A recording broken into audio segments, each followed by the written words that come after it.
Good morning student. अभी हम लोग बीएसटी पढ़ने जा रहे हैं। बीएसटी में 4th चैप्टर नियोजन हम लोग पढ़ रहे थे, जिसमें हमने बता दिया था कि नियोजन किसे कहते हैं, नियोजन की क्या सीमाएं हैं और नियोजन की क्या कठिनाइयां हैं। आज हम लोग आगे देखेंगे। हमने आपको मोर्चाबंदी के बारे में बताया था और फिर वहीं से छोड़ दिया था कि नेक्स्ट वीडियो में हम लोग सीखेंगे मोर्चाबंदी अथवा व्यूह रचना। व्यूह रचना का मतलब होता है कि किसी कंपटीटर को जवाब देने के लिए कोई ऐसी तैयारी की जाती है जिससे हमारे कंपटीटर को मुंह की खानी पड़े, बल्कि हमें कोई प्रॉब्लम ना हो। ठीक है। मोर्चाबंदी एक व्यवहारिक योजना है जिसे प्रतिद्वंदियों के लिए बनाया जाता है। जब भी हम लोग कोई बिजनेस करते हैं या किसी भी तरह का कार्य करते हैं तो हम देखते हैं कि हमारे सामने एक कंपटीटर भी पैदा हो जाता है जो हमसे आगे निकलना चाहता है, और सही बोला जाए तो उसी कंपटीटर की वजह से हम लोग बिजनेस में तरक्की कर पाते हैं, क्योंकि हमें ये ध्यान रखना पड़ता है कि हमें इसे आगे नहीं निकलने देना है। वो चाहता है कि हम आपको आगे ना निकलने दें और वो हम चाहते हैं कि हम उसे आगे ना निकलने दें। तो इस तरह से एक कंपटीशन का माहौल बन जाता है, और जहाँ पे कंपटीशन होता है वहाँ पे ज़रूर ही कुछ ना कुछ अच्छा होता है। ठीक है।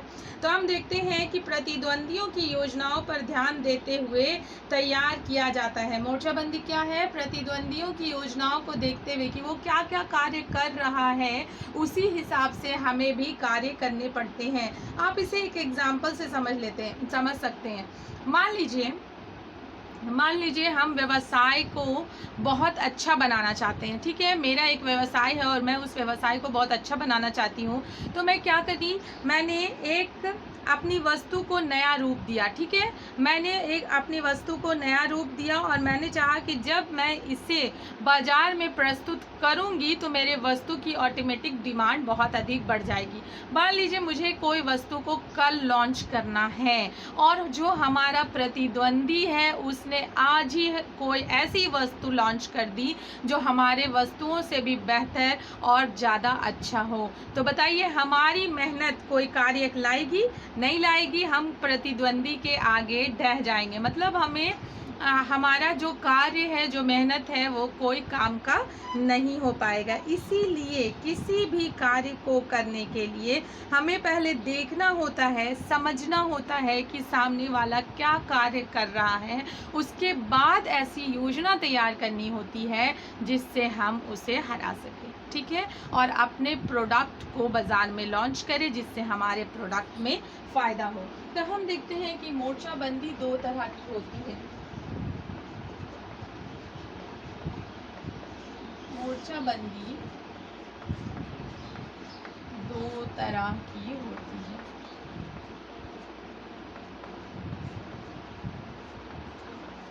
सबसे पहली होती है बाहरी मोर्चाबंदी,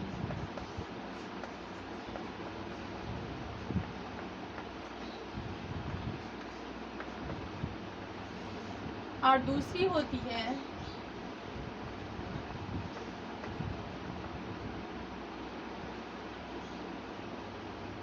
आंतरिक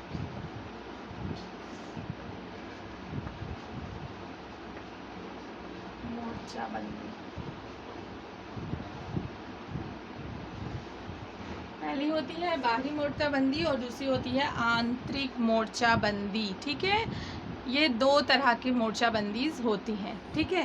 पहला बाहरी मोर्चाबंदी जो मैंने अभी आपको समझाया कि हम एक कंपटीटर के लिए जो मोर्चाबंदी करते हैं, एक कंपटीटर के लिए जो योजना तैयार करते हैं ताकि उससे हमारे बिजनेस को कोई प्रॉब्लम ना हो, उसे बाहरी मोर्चाबंदी कहते हैं। पर कभी कभी ऐसा होता है कि हमें आंतरिक मोर्चाबंदी भी करनी पड़ती है। आंतरिक मोर्चाबंदी हम कब करते हैं? जब हमें ऐसी कोई नीति अपने श्रमिकों या अपने कर्मचारियों के साथ लागू करनी पड़ती है तो हमें आंतरिक मोर्चाबंदी करनी पड़ती है। ठीक है। हम चाहेंगे कि हमारे जो कर्मचारी है उनकी सैलरी में कुछ परिवर्तन हो या उनके कार्यों में कुछ परिवर्तन हो, तो हमें आंतरिक मोर्चाबंदी के द्वारा इसे किया जाएगा। हम लिख सकते हैं कि आंतरिक मोर्चाबंदी नियोजन का एक आवश्यक अंग है, और आज के युग में ये मोर्चाबंदी बहुत बहुत बहुत आवश्यक है। ठीक है। इस तरह से हम देखते हैं कि मोर्चाबंदी भी नियोजन का ही एक अंग है। अब हम लोग दूसरा पढ़ते हैं नीतियाँ। नीतियाँ क्या है? नीतियाँ योजना निर्धारण का कार्य करती हैं। दूसरा हम लोग को पढ़ना है नीतियाँ, ठीक है। नीतियाँ योजना निर्धारण का कार्य करती हैं।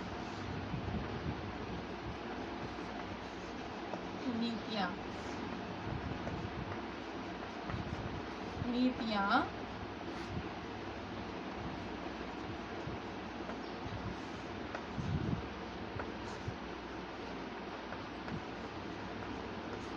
योजना निर्धारण का कार्य करती है। यह भी नियोजन के अंतर्गत आती है। नीतियाँ भी नियोजन के अंतर्गत आती है। ये भी नीतियाँ योजना निर्धारण का कार्य करती है, ठीक है। योजना निर्धारण का कार्य करती है। आगे हम देखते हैं कि व्यावसायिक उपक्रम की नीतियों के प्रमुख उदाहरण निम्नलिखित हैं। व्यावसायिक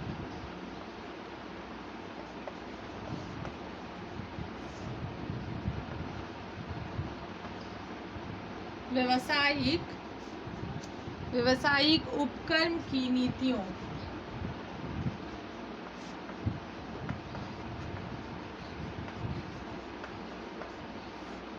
व्यावसायिक उपक्रम की नीतियों के प्रमुख उदाहरण निम्नलिखित है, ठीक है। व्यावसायिक उपक्रम के नीतियों के प्रमुख उदाहरण निम्नलिखित है। आप लिख लें। पहला नंबर लिखेंगे, प्रयोग में आने वाला कच्चा माल देसी हो या विदेशी। पहला लिखेंगे, प्रयोग में आने वाला कच्चा माल देसी हो या विदेशी, ठीक है। सबसे पहले हमें इस चीज़ की योजना तैयार करनी है, इसके बारे में बात करनी है कि प्रयोग में आने वाला कच्चा माल देसी हो या विदेशी हो। दूसरा, उच्च पदों की पूर्ति किन कर्मचारियों द्वारा की जानी चाहिए, ठीक है।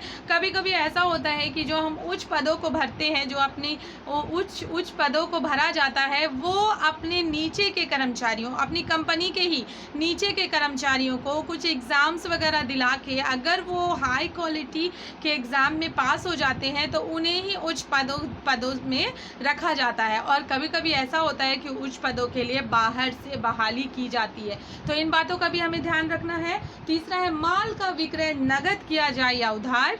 माल का विक्रय नगद किया जाए या उधार। फोर्थ नंबर, माल का विक्रय अंकित मूल्य पर किया जाए या छूट पर।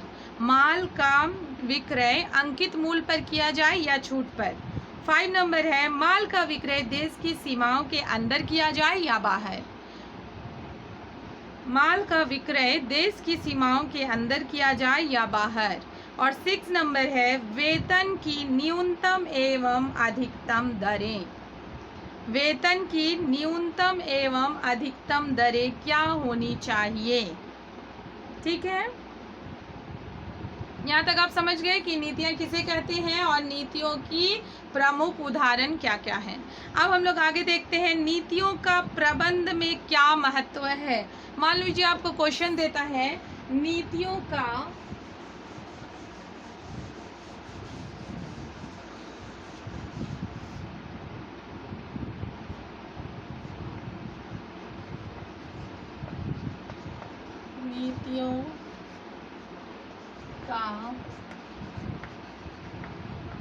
प्रबंध में क्या महत्व है, ठीक है। नीतियों का प्रबंध में क्या महत्व है। नीतियों का प्रबंध में निम्नलिखित महत्व है। नीतियों का प्रबंध में निम्नलिखित महत्व है।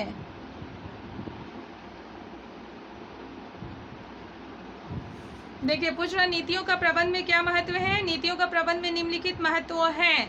आप उसको लिख के उसके बाद 1 नंबर दे के लिखेंगे, नीतियां प्रबंध की निर्णय निर्देशिका होती हैं। पहला नंबर लिखिए, नीतियां प्रबंध की निर्णय निर्देशिका होती हैं। दूसरा लिखिए, नीतियां संगठनात्मक संघर्ष को दूर करती है। नीतियां संगठनात्मक संगठनात्मक संघर्ष को दूर करती है। तीसरा लिखेंगे नीतियाँ समस्याओं का समाधान करती है, क्योंकि किसी भी नीति को बनाकर, किसी भी नीतियों द्वारा हम किसी बहुत बड़ी परेशानियों का या समस्याओं का समाधान भी कर सकते हैं। फोर्थ लिखिए नीतियाँ अधिकार क्षेत्र निश्चित करती हैं।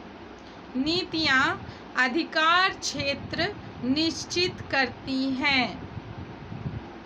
5वां नंबर लिखिए नीतियाँ कार्य निर्धारण करने में सुविधा करती हैं।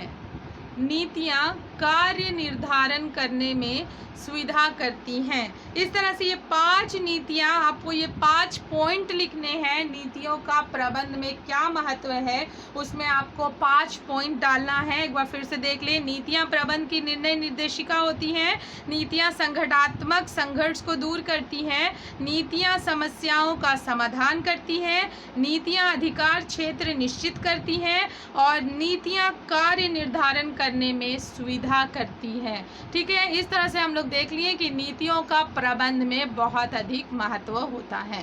ठीक है, नेक्स्ट हम आगे नेक्स्ट वीडियो में पढ़ेंगे। Thank you.